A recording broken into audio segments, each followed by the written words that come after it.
আসসালামু আলাইকুম। অবিরাম বাংলা সংবাদে সবাইকে স্বাগত জানাচ্ছি আমি আফরোজা রূপা। শুরুতেই বিআরবি কেবল সংবাদ শিরোনাম। দেশে এসে পৌঁছেছে চীনের উপহার দেয়া সিনোফার্মের ৫ লাখ করোনা টিকা।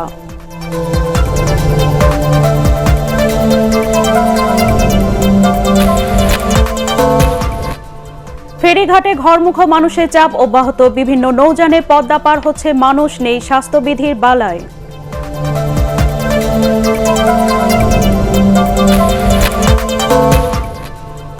সন্ধ্যায় জাতীয় চাঁদ দেখা কমিটির বৈঠক বায়তুল মোকাররমে অনুষ্ঠিত হবে ঈদের ৫টি জামাত।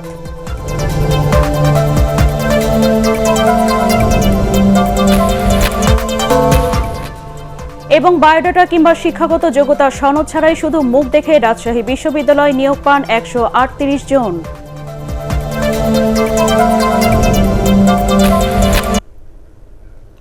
শুনছিলেন বিআরবি কেবল সংবাদ শিরোনাম। এবার বিস্তারিত। দেশে এসে পৌঁছেছে চীনের উপহার দেয়া ৫ লাখ করোনা টিকা। চীনের রাষ্ট্রীয় মালিকানাধীন কোম্পানি সিনোফার্মে এই টিকা ও এডি সিরিঞ্জ নিয়ে ভোর ৫:৩০টায় বিমানবাহিনী ঘাঁটি বঙ্গবন্ধুতে পৌঁছায় বিমানবাহিনীর একটি পরিবহন বিমান। চীনের এই উপহার সকাল ১১টার দিকে ওষুধ প্রশাসন অধিদপ্তরকে হস্তান্তর করা হবে। এর আগে চীনা রাষ্ট্রদূত লি জিমিং জানিয়েছিলেন, বাণিজ্যিকভাবে এই টিকা পেতে বাংলাদেশের সময় লাগবে। ১ সপ্তাহ আগে শুধু সিনোফার্মের টিকা জরুরি ব্যবহারের অনুমতি দেয় বাংলাদেশ। চুক্তি অনুযায়ী ভারতের সিরাম ইনস্টিটিউটে টিকা পাওয়া নিয়ে শঙ্কা তৈরি হওয়ার পরে ভ্যাকসিন উৎপাদক বিভিন্ন দেশ থেকে টিকা আনার চেষ্টা করছে সরকার। গতকাল সকালে গিয়েছিলাম চায়নাতে এবং গতকাল রাত্রে আমরা চায়না থেকে রওনা দিয়েছি এই ভ্যাকসিনগুলো নিয়ে। আমাদের সাথে এরকম অফিসিয়ালি কোনো ডকুমেন্টস আদান প্রদান হয় নাই, শুধু ভ্যাকসিনগুলো যে বাংলাদেশকে উপহার হিসেবে দিয়েছে এটার কিছু কাগজপত্র দিয়েছে, যেটা ওষুধ প্রশাসনের কাছে আমরা হস্তান্তর করব। ঈদ উপলক্ষে মুন্সিগঞ্জের শিমুলিয়া ফেরিঘাটে টানা ৬ষ্ঠ দিনের মতো ঘরমুখো মানুষের চাপ অব্যাহত রয়েছে। অতিরিক্ত মানুষের এই চাপ সামাল দিতে শিমুলিয়া বাংলাবাজার নৌরুটে ১৩টি ফেরি চলাচল করছে।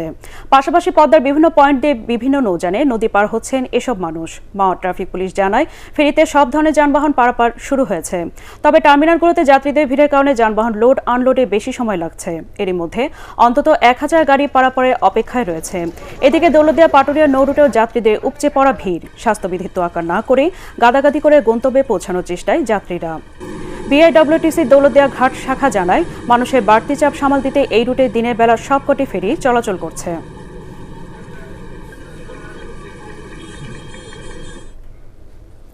দর্শক, এই মুহূর্তে মুন্সিগঞ্জের ধলেশ্বরী ব্রিজ এলাকায় আছেন আমাদের সহকর্মী ফজলে রাব্বি। আমরা এখন সরাসরি চলে যাচ্ছি তার কাছে। রাব্বি, ঘরমুখো মানুষের ঈদযাত্রা কেমন দেখছেন? প্রশাসনের নজরদারি বা কেমন?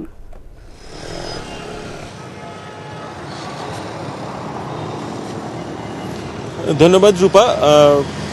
প্রশাসনের নজরদারির কথা যদি বলতে হয়, তো বিভিন্ন ঢাকা থেকে বের হওয়ার পথে মুন্সিগঞ্জে যাওয়ার পথে মাওয়াঘাট পর্যন্ত যেতে বেশ কিছু জায়গায় মানুষকে বাধার সম্মুখীন হতে হচ্ছে। পুলিশ বিভিন্ন জায়গা থেকে ট্রাক থেকে মানুষকে নামিয়ে দিচ্ছেন, কিন্তু তারপরেও মানুষ আবার ভিন্ন পথে, আবার অন্য পথে তারা নির্দিষ্ট গন্তব্যে যাওয়ার চেষ্টা করছে। এই বিষয়ে তারা কোনো ধরনের কোনো ছাড় দেওয়ার জন্য তৈরি নয় এবং এই পুরো যাত্রায় স্বাস্থ্যবিধির কোনো তোয়াক্কাই তারা করছেন না। আমরা সকালবেলা রাজধানী থেকে বের হওয়ার পথে যেটি দেখেছি, বাবুবাজার ব্রিজের এখানে এই ঘরমুখো মানুষের চাপে দীর্ঘ প্রায় ১ থেকে ১.৫ ঘন্টার একটি জট সেখানে লেগে রয়েছে। সেখানে মানুষ যেভাবে পারছেন, বিশেষ করে মোটর বাইক এবং পিক আপ ভ্যানের পেছনে মানুষ যাওয়ার জন্য মরিয়া হয়ে উঠেছেন। এবং আমরা যেটি জানতে পেরেছি যে আজও শিমুলিয়া পাটুরিয়া ফেরিঘাটে বাড়তি চাপ সামাল দিতে প্রত্যেকটি ফেরি চলাচল করছে। এবং যেটি ফেরি কর্তৃপক্ষ যেটি করছেন যে দুটি বা একটি লাশের গাড়ি অথবা অ্যাম্বুলেন্সের সাথে করে অ্যাম্বুলেন্স ওঠার পরে মানুষ ওই ফেরিগুলোতে উঠছেন। এইভাবেই সকাল থেকে আমরা যতটুকু দেখেছি যে মানুষের চাপ অন্যান্য গত ২ বা ৩ দিন ধরে আমরা যে চাপ দেখছিলাম, সেই চাপ বরঞ্চ অন্যান্য দিক থেকে আজকে কমা তো দূরের কথা, আজকে বরঞ্চ বাড়ছে। তো রূপা, এই হচ্ছে পথের খবর আমার কাছে। আপনার পরবর্তী খবরে আপনাকে আরো জানাবো ঘরমুখী মানুষের ভোগান্তি কিংবা ঘরমুখী মানুষের যাত্রা। পবিত্র ঈদ উল ফিতরের বিষয়ে সিদ্ধান্ত গ্রহণের লক্ষ্যে আজ জাতীয় চাঁদ দেখা কমিটির বৈঠক অনুষ্ঠিত হবে। সন্ধ্যায় বায়তুল মোকাররম জাতীয় মসজিদে অনুষ্ঠেয় সভায় ধর্ম প্রতিমন্ত্রী ফরিদুল হক খান দুলাল সভাপতিত্ব করবেন। বাংলাদেশের আকাশে কোথাও পবিত্র শাওয়াল মাসে চাঁদ দেখা গেলে তা সংশ্লিষ্ট জেলা প্রশাসক অথবা উপজেলা নির্বাহী কর্মকর্তাকে জানানোর অনুরোধ করেছে ইসলামিক ফাউন্ডেশন।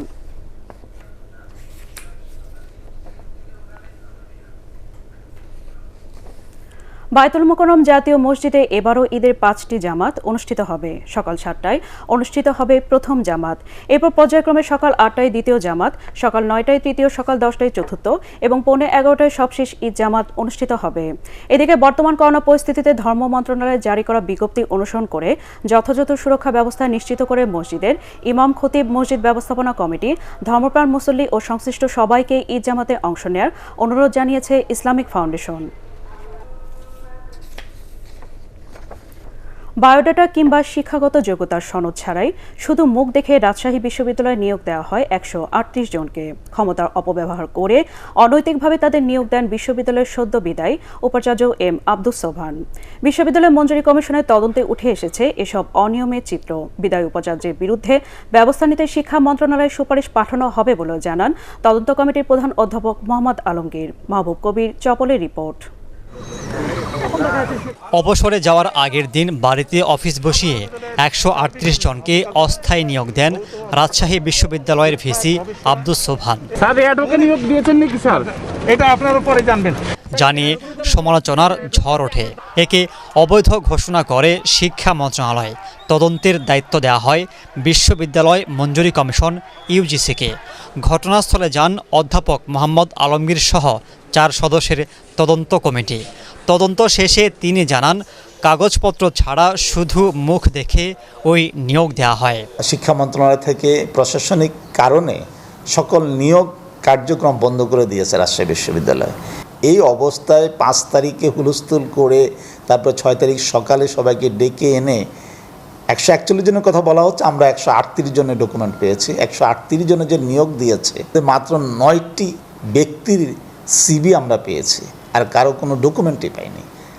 তার মানে কি পুরো প্রক্রিয়াটাতে একটি অস্বচ্ছ বিষয়ে কাজ করেছে। তিনি জানান, অবৈধভাবে নিয়োগ পাওয়াদের কাজে যোগ দেওয়ার সুযোগ হবে না। ভিসি সহ যারা এই নিয়োগের সাথে জড়িত তাদের বিরুদ্ধে ব্যবস্থা নিতে শিক্ষা মন্ত্রণালয়ে সুপারিশ পাঠাবে ইউজিসি। ওনার সাক্ষাৎকার নিচ্ছে অনেক ব্যাপারে উনি উত্তর দিতে পারেন। অনিয়মের একটি সর্বোচ্চ পর্যায়ের একটি দৃষ্টান্ত স্থাপন করে গিয়েছেন। তাতে কিন্তু আমাদের বিশ্ববিদ্যালয়গুলোর এই যে প্রশাসনিক তারপরে স্বচ্ছতা, জবাবদিহিতা জায়গাটা, এটা ভেঙে পড়ার সম্ভাবনা রয়েছে। আমরা পুরো ফ্যাক্টটাকে তুলে ধরবো যে এই ঘটনায় এরা সম্পৃক্ত, এদের এই দায়ভার রয়েছে, কিন্তু এই দায়ভারের জন্য তাদের শাস্তি কি হতে পারে সেটা যারা শাস্তি দিবে, it is the duty of the education minister. অবশ্য এর আগেও বেগম রোকেয়া বিশ্ববিদ্যালয়ের ভিসি সহ বেশ কয়েকজন ভিসির বিরুদ্ধে ব্যবস্থা নিতে ইউজিসি সুপারিশ করলেও তার বাস্তবায়ন হয়নি। Mahbub Kabir, Chapal, ATN Bangla, Dhaka. Corona virus ও উপসর্গ নিয়ে দেশের বিভিন্ন স্থানে 15 জনের মৃত্যু খবর পাওয়া গেছে। সবশেষ 24 ঘন্টায় কুমিল্লায় করোনা আক্রান্ত হয়ে 6 জন মারা গেছেন। তাদের মধ্যে 4 জন পুরুষ ও 2 জন নারী। তারা কুমিল্লা মেডিকেল কলেজ হাসপাতালে চিকিৎসাধীন অবস্থায় মারা গেছেন। জেলায় নতুন করে শনাক্ত হয়েছেন 43 জন। চট্টগ্রামে মারা গেছেন আরও 5 জন। নতুন আক্রান্ত 109। এদিকে বরিশাল শেরেবাংলা মেডিকেল কলেজ হাসপাতালের করোনা ওয়ার্ডে চিকিৎসাধীন অবস্থায় করোনা পজিটিভ 1 জন ও উপসর্গ নিয়ে 3 জনের মৃত্যু হয়েছে। তারা বরিশাল, পিরোজপুর এবং ঝালকাঠির বাসিন্দা। বরিশাল বিভাগে 6 জেলায় 21 জন করোনায় আক্রান্ত হয়েছেন।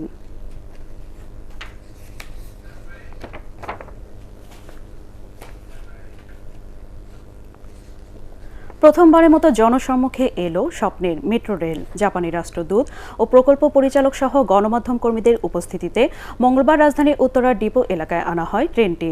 অনুষ্ঠানে ভার্চুয়ালি যুক্ত হন সড়ক পরিবহন ও সেতু মন্ত্রী ওবায়দুল কাদের। এ সময় জানানো হয়, আগামী আগস্টে পরীক্ষামূলক চলাচলের পর রাজধানীতে চালু হবে স্বপ্নের মেট্রো রেল। বর্তমানে ডিপোতে ফাংশনাল টেস্ট চলছে। এরই ধারাবাহিকতা আগস্ট 2021 সালের মধ্যে ভায়াডাক্টের উপরে মেইন লাইনে পারফরমেন্স টেস্ট শুরু করা হবে। আপাতত রাজধানীর ঐতিহাসিক সোহরাওয়ার্দী উদ্যানে আর গাছ কাটা হবে না। যত গাছ কাটা হয়েছে তা 10 গুণ লাগানো হবে বলে জানিয়েছেন মুক্তিযুদ্ধ বিষয়ক মন্ত্রী আ.ক.ম মোজাম্মেল হক। মঙ্গলবার সংবাদ সম্মেলনে জানানো হয়, ইতিহাস সংরক্ষণের স্বার্থে মুক্তিযুদ্ধের সাথে সম্পর্কিত সব ঐতিহাসিক স্থান যথাযথ মর্যাদায় সংরক্ষণ করা হবে। কোন প্রেক্ষাপটে কাটা হয়েছে বা আমাদের প্ল্যানের সাথে এটা সর্বমহলে গভর্নমেন্টের যে নিয়ম কানুন সেগুলো অনুযায়ী সর্বোচ্চ পর্যায় থেকে আমরা এটা অনুমোদন করেছি। আমরা দেখবো যে কোনো ব্যত্যয় ঘটেছে কিনা, সেগুলো দেখে যদি যেগুলো দেখা যায় যে অন্যায় তারা সেখানে সাবধানতা অবলম্বন করে নাই বা সতর্ক ছিল না, নিশ্চয়ই আমরা সে ব্যাপারে তাদের ব্যবস্থা নিব। বিএনপি চেয়ারপারসন বেগম খালেদা জিয়ার অবস্থা এখনও সংকটাপন্ন বলে জানিয়েছেন দলটির মহাসচিব মির্জা ফখরুল ইসলাম আলমগীর। মঙ্গলবার বিএনপি চেয়ারপারসনের গুলশান কার্যালয়ের সংবাদ সম্মেলনে তিনি বলেন, বর্তমান অবস্থায় দেশে বেগম জিয়ার উন্নত চিকিৎসা সম্ভব নয়। তার বিদেশে চিকিৎসার আবেদন নাকচ করাকে অগ্রহণযোগ্য দাবি করে মির্জা ফখরুল বলেন, অতীতে সাজাপ্রাপ্ত অনেকের বিদেশে চিকিৎসার নজির আছে। ওনার ওই সময় প্রথম দিকে যখন আপনার পরিবার তার বাইরে নেওয়ার জন্য করেছিল, আপনি অ্যাপ্লাই করেছিল, তখন ইট ওয়াজ ভেরি ক্রিটিক্যাল। ডাক্তাররা পর্যন্ত অত্যন্ত উদ্বিগ্ন হয়ে পড়েছিল। এখন অত্যন্ত বিপজ্জনক আশঙ্কাজনক আছে। তার কিডনির সমস্যা আছে, দ্যাটস এ রিয়েল প্রবলেম। তার হার্টের সমস্যা আছে, দুটো, যেটাকে ডাক্তাররা এখনও আপনার অত্যন্ত উদ্বিগ্ন আছেন। চট্টগ্রামে আলোচিত মাহমুদা খানম মৃত্যু হত্যা মামলায় নিহতের স্বামী পুলিশের সাবেক এসপি বাবুল আক্তারকে জিজ্ঞাসাবাদ শেষে গ্রেফতার করেছে police bureau of investigation PBI. মঙ্গলবার সন্ধ্যায় তাকে গ্রেফতারের বিষয়টি নিশ্চিত করে পিবিআই। এর আগে সোমবার বাবুল আক্তারকে জিজ্ঞাসাবাদের জন্য চট্টগ্রাম পিবিআই কার্যালয়ে নেওয়া হয়। আজ তাকে আদালতে হাজির করা হবে বলে জানিয়েছে পুলিশ। 2016 সালের 5 জুন সকালে নগরীর ORG নিজাম রোডে ছেলেকে স্কুল বাসে তুলে দিতে যাওয়ার পথে গুলি ও ছুরিকাঘাতে নিহত হন মাহমুদা খানম মিতু। পরে চট্টগ্রামের 5 লাইশ থানায় অজ্ঞাতনামাদের আসামি করে হত্যা মামলা করেন বাবুল আক্তার নিজেই। তবে এখন এই হত্যাকাণ্ডে তারই সম্পৃক্ততা খুঁজে পেয়েছে পিবিআই। এবার ইভালি ঈদ বাজার। ঈদের আগে সাজগোজে এখন দারুণ ব্যস্ততা বিউটি পার্লারে। করোনা পরিস্থিতির মধ্যেও উৎসবের দিন নিজেকে আকর্ষণীয় করতে রাজধানীর বিভিন্ন পার্লারে ছুটছেন সৌন্দর্য পিয়াসীরা। আরও জানাচ্ছেন আনান তাসিন ডি। ঈদ মানে উৎসব, আর উৎসব মানে বাড়তি আয়োজন। লকডাউনের মধ্যে এবারে ঈদে বাইরে যাওয়া মানা, তারপরও পার্লারে ভিড়। সীমিত পরিসরে হলেও ঈদ উৎসবে সাজ হবে না, তা কি হয়? স্বাস্থ্যবিধি মেনে বিউটিশিয়ানরাও সাজিয়েছেন তাদের নানা আয়োজন। মেকআপ আর্টিস্টদের হাতের ছোঁয়ায় সেখানে সকাল সন্ধ্যা এখন শুধুই ব্যস্ততা। কোভিডের জন্য অন্যান্য বারের তুলনায় ঈদে আমরা কাস্টমারের ভলিউমটা খুব একটা বেশি পাচ্ছি না। ঈদে মেহেদির সাজ বহু পুরনো, শেষ মুহূর্তে তাই মেহেদিতে হাত রাঙাতে ধুম পার্লারে। নারীদের পাশাপাশি পিছিয়ে নেই পুরুষেরাও। হাল ফ্যাশনে চুলের কাট, তাতে রং, এমনকি ফেসিয়ালে নিজেদের আকর্ষণীয় করে তুলতে মেন্স পার্লারগুলোতে ভিড় বেড়েছে। আমরা ইউজুয়ালি ক্লায়েন্ট কম নিচ্ছি। আমার সাথে হেয়ার কাট আর হেয়ার ট্রিটমেন্ট করতে এসেছি। তবে করোনা পরিস্থিতির কারণে এবার ঈদে গ্রাহক সমাগম তুলনামূলক কম বলে জানান পার্লার কর্মী ও মালিকেরা। 25 রোজা আগ পর্যন্ত খুব বেশি একটা ছিল না, 25 রোজার পর থেকে মোটামুটি আলহামদুলিল্লাহ কাস্টমার হচ্ছে। সৌন্দর্যের এমন আরাধনা ঈদের আনন্দকে বাড়িয়ে তুলুক, এটাই সবার চাওয়া। আনন্দ তাসিনরি, ATN বাংলা। কুমিল্লায় প্রথমবারের মতো হলুদ তরমুজে চাষ করে লাভের মুখ দেখেছেন চাষি আনোয়ার। কুমিল্লা সদর দক্ষিণ উপজেলা বলরামপুর গ্রামে মালচিং পদ্ধতিতে এই তরমুজের চাষ করা হয়। তার সাফল্যে হলুদ তরমুজ চাষে স্থানীয় কৃষকদের মধ্যে আগ্রহ বাড়ছে। চারা রোপণের 65 থেকে 70 দিনের মধ্যে ফল পরিপক্ক হয়। শুধু জৈবিক বালাইনাশক ব্যবহার করে এই তরমুজ চাষ করা হয়েছে বলে জানিয়েছেন কৃষি কর্মকর্তারা। 65% জমিতে তরমুজ চাষ করতে খরচ হয়েছে 1,30,000 টাকা। বিপরীতে 10 লাখ টাকা বিক্রির আশা করছেন চাষি আনোয়ার। হলুদ করছি 20 শতক জায়গাতে, আর কালোটা করছি 45 শতক জায়গাতে। টোটাল আছে 65 শতক জায়গাতে আমি তরমুজ চেষ্টা করছি। 1,30,000 টাকা মতন আমার খরচ হয়েছে। প্রায় আমার 10 লক্ষ টাকার মতন বিক্রি আসতে পারে। হলুদ তরমুজের বাজার মূল্য কালো তরমুজ থেকে অনেক বেশি এবং এটার মধ্যে পুষ্টিগুণ বেশি এবং এটা খেতেও সুস্বাদু। হলুদ তরমুজ দেখে এখানে লোকজন আশেপাশে কৃষক অনেক উৎসাহিত হচ্ছে। আমার মনে হয় যে এই সিজন শেষ হলে পরবর্তীতে আর অনেক কৃষক এই হলুদ তরমুজ চাষাবাদে উৎসাহিত হবেন। বর্তমান সরকারের সময় কেউ দুর্নীতি করে পার পায় না বলে মন্তব্য করেছেন দুর্যোগ ব্যবস্থাপনা ও ত্রাণ প্রতিমন্ত্রী ডক্টর এনামুর রহমান। সাভার উপজেলা পরিষদের মাসিক আইন শৃঙ্খলা কমিটির সভায় তিনি এ মন্তব্য করেন। দুর্নীতিমুক্ত সমাজ গড়া আওয়ামী লীগ সরকারের মূল লক্ষ্য বলেও জানান তিনি। পরে সাভার উপজেলা স্বাস্থ্য কমপ্লেক্সে স্বাস্থ্য সুরক্ষা সামগ্রী ও এতিম শিশুদের মধ্যে কোরআন শরীফ বিতরণ করেন ডাক্তার এনাম।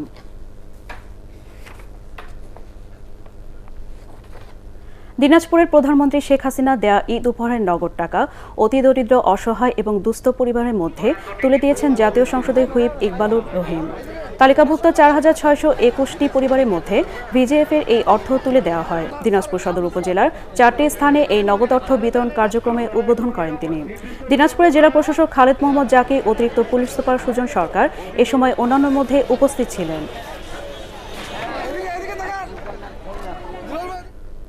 এবারে আন্তর্জাতিক সংবাদ।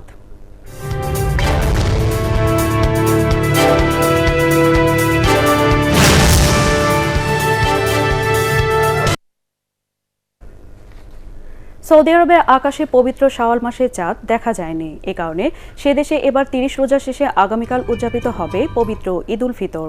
29 রোজার ইফতার শেষে মঙ্গলবার একথা জানায় সৌদি সরকারের চাঁদ দেখা কমিটি। সৌদি আরবের পাশাপাশি পুরো মধ্যপ্রাচ্যে আগামীকাল ঈদ উল ফিতর উদযাপিত হবে। এই অঞ্চলে 29 রমজান থেকেই শুরু হয় ঈদের আমেজ। ঈদের আনন্দ চলবে শাওয়াল মাসের 3 তারিখ পর্যন্ত। এবার ইফতারের সময়সূচি। আজ ঢাকায় ইফতার সন্ধ্যা 6:36, রাজশাহীতে 6:44, চট্টগ্রামে 6:29, সিলেটে 6:32, খুলনায় 6:39, বরিশালে 6:35, রংপুরে 6:44 এবং ময়মনসিংহে ইফতার সন্ধ্যা 6:38। এবার পার্টেক্স খেলার খবর।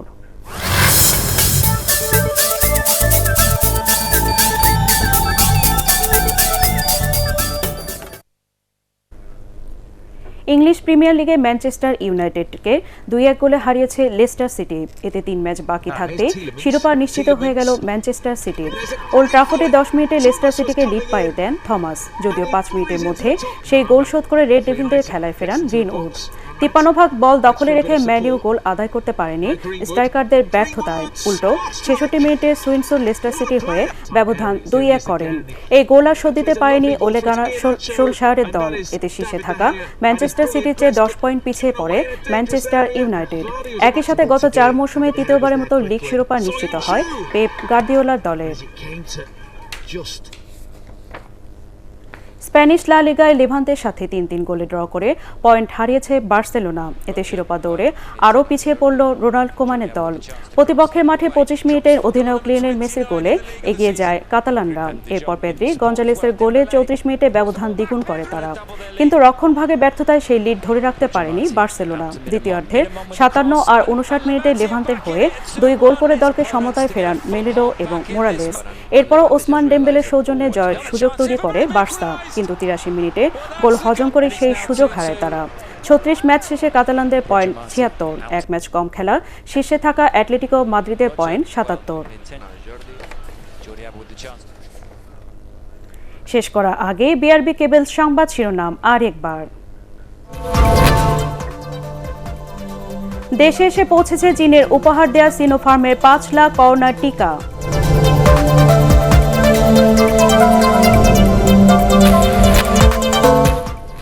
ফেরিঘাটে ঘরমুখো মানুষের চাপ অব্যাহত, বিভিন্ন নৌযানে পদ্মা পার হচ্ছে মানুষ, নেই স্বাস্থ্যবিধির বালাই।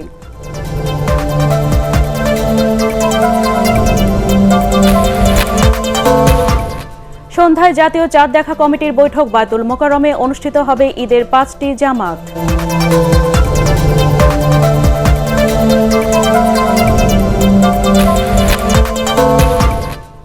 এবং বায়োডাটা কিংবা শিক্ষাগত যোগ্যতার সনদ ছাড়াই শুধু মুখ দেখে রাজশাহী বিশ্ববিদ্যালয়ে নিয়োগ পান 138 জন।